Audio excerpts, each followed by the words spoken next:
So even though the H-4 visa holders, when they come to the US, they're not working, we can imagine what they would be doing. These are people who not only are they, as equally, almost either as highly skilled as their husbands are, and if not, they're just a little bit behind. And that could be just because, of age, or because they left India a few years earlier than when their husbands left, or, they left because they got married, so they didn't finish whatever they were doing back home. So this is not your general, masses of immigrants coming in. These are not your huddled masses yearning to breathe free. These are people who, when they grew up in India, they had at least one servant at home, if not a couple. These were people who rarely, these women who rarely, even if they did work at home, they did not expect that they would be housewives in their married lives.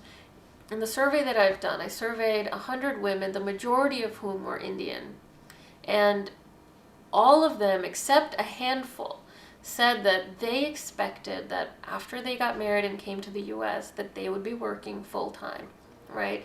And a lot of these women that come here, they, in India, were already working, had independent lives. Granted, the majority of them still lived with their parents, but that's common. But they were working, and for the ones who weren't working, it was because they were finishing school.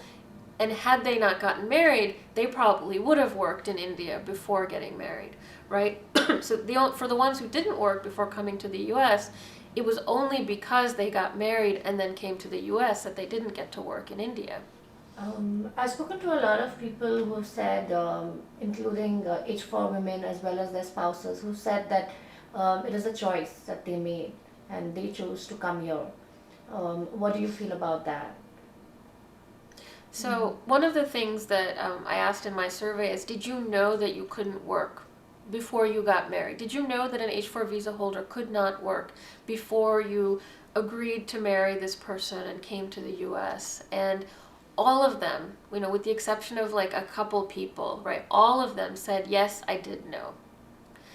It is a choice, and they made it voluntarily. The thing that they don't know when they come here is how long it takes to get a job once you do get here. Okay, I'll give you the example of one woman who, what she said is sort of typical of what many women have told me in some form or another, is, I knew that I would not be able to work when I came to the US, but I figured I didn't want to work the day I landed. I wanted to come to the US, get settled.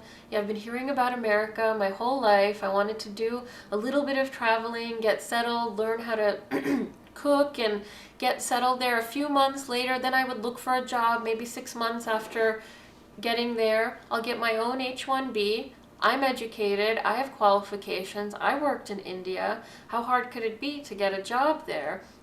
Technically, once you have everything in place, it is just paperwork to convert from an H-4 to an H-1B. But what people don't realize is how hard it is to get everything in place. There are so many barriers to getting an H-1B. You have to not only find a job, you have to find an employer that's willing to sponsor you. And the women that I've talked to, almost all of them have said it's easy to get a job, very hard to get sponsorship.